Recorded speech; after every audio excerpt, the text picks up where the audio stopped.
Szeretettel köszöntök ma is mindenkit a csatornámon. Mai napra az édesítőszerekről szeretnék beszélni. Azt mindenki jól tudja, hogy ezek az édesítőszerek egy édes íz kölcsönöznek az adott ételnek, és mesterségesen elállítják elő őket. Viszont ezzel kapcsolatban nagyon sok téves információ van az interneten, és nagyon sokan már nem tudnak eligazodni, hogy végül is akkor az édesítőszerek kell, hogy és miként tudják őket használni, egyáltalán egészséges-e, nem egészséges-e a használatuk. Én azért is hoztam el önök számára ezt a videót, hogy bővebb tájékoztatást mutassak arra vonatkozóan, nagyobb rálátás biztosítva önöknek, hogy jobban eligazodjanak akkor ezen témakörben.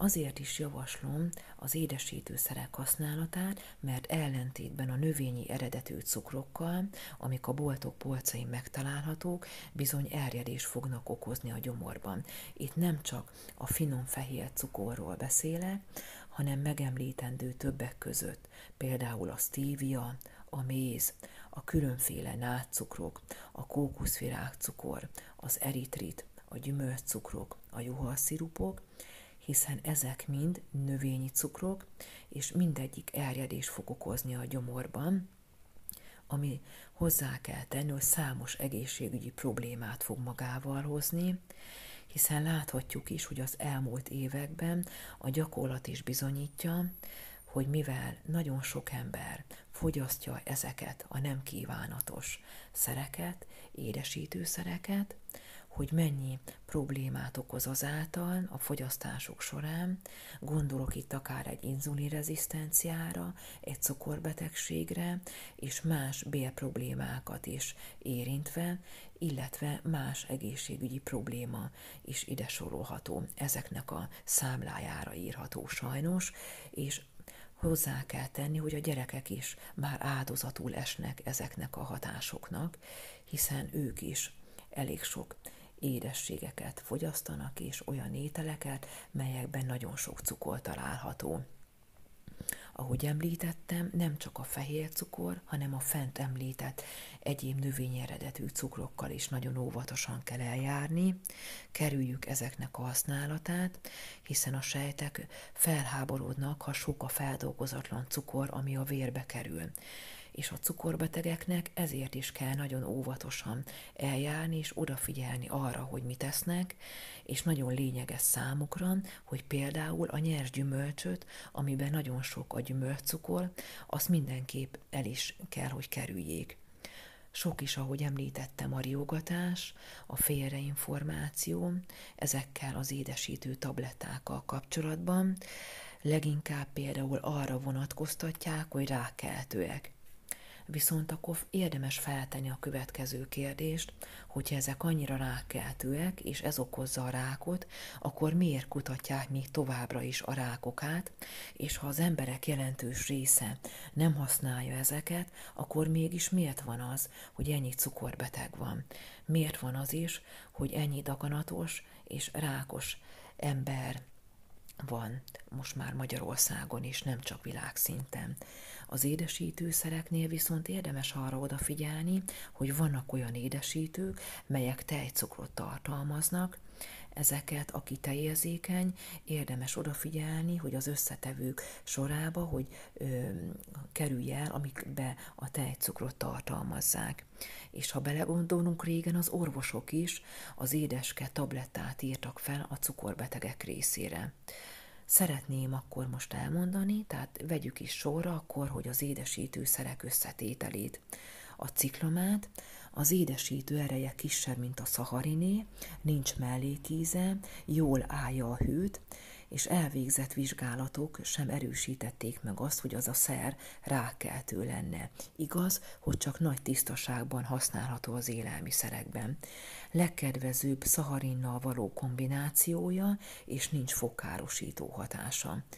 Az aszpartám, az édesítő ereje kétszer nagyobb, mint a szahariné, nincs mellékíze, a legkevésbé mesterséges édesítőszerünk, a hőállósága viszont gyenge, sütésre nem igazán alkalmas, leggyakrabban valamivel kombinálva használják, főleg édesítő tabletták készítésére szolgál. A ciklamát és az aszpartám is egy ízfokozó. Az adott étel készítésénél mindig kell pici sót beletenni, akár az egy lekvár készítése, vagy bármilyen édesség készítésénél is érdemes sót beletenni, elkerülve ezzel a mellékízét. A legrégebbi édesítőszer az pedig a szaharin, a legnagyobb az édesítő ereje, hátránya, hogy jellegzetes utóíze van, nagyon kesernyés íze tud lenni, és kisebb hőhatásnak is ellenáll. Ma már csak kombinációban alkalmazzák a fent megemlített két édesítővel együtt, a kellemetlen utóízt elfedve. Ami még használható az édeske tablettákon felül, az pedig a xillit, az nyílfából kivont édesítőnek van kikiáltva, de igazából egy kukorica csutkából vonják ki. Lényeges szempont, hogy ez nem erjed, az íze közel áll a szaharózéhoz, és hashajtó hatása is kisebb, mint például a szorbité. Hátránya viszont, hogy nagyon drága, de fogkímélő édességek gyártására is szokták alkalmazni. Az édesítők használatára vonatkozó előírás az az, hogy egy 70 kilós testtömegű emberre vonatkoztatva van megállapítva, hogy a szaharinból 350 mg, a ciklamátból 770 mg, az aszpartámból pedig 2800 mg-ot fogyaszthat el naponta, hosszabb időn keresztül veszély nélkül. Megnyugtatásképpen példaként hoznám azt, hogy egy darab édeske tabletta 4 mg szaharint és 40 mg ciklamátot tartalmaz. Láthatjuk ebből a számból is, hogy mennyi mennyiséget kellene ahhoz elfogyasztani, hogy az már nem lenne egészséges a szervezetünkre nézve. Egy hasznos megfigyelés, hogy a különböző tartalmú édesítőszerek egyidejű alkalmazása kiegyensúlyozottabb, édes ízt eredményez, és összességében kevesebb édesítőszer szükséges ugyanazon édes íz eléréséhez, mint ha az egyes anyagokat akár egyenként használnánk egyszerre. Végszóként azért azt el szeretném mondani, hogy bátran használhatjuk ételeink készítésénél az édeske tablettát, a kiválasztó szerveken keresztül távozik is a szervezetből. Ennél nagyobb gondot okoz az, ha valaki alábecsüli azt, hogy az egyéb húskészítmények, konzervek, befőttek, bizony mindegyiken és egyéb készen kapható termékek is kémiailag tartósítószereket, ízfokozókat használnak, aromákat, hiszen ezen bent a szervezetben is tartósítást fognak ezáltal csinálni. A csatornámra tettem fel videót azzal kapcsolatban, hogy sorra veszem, hogy mire figyeljünk oda, ezeket is érdemes elkerülni a hétköznapjaink során, a kerülendő ételcsoportokat, ha gondolják, akkor azokat a videómat is meghallgathatják, több rész is áll ennek rendelkezésére. Ma is köszönöm, hogy velem tartottak, vigyázzanak magukra, minden jót kívánok Önöknek!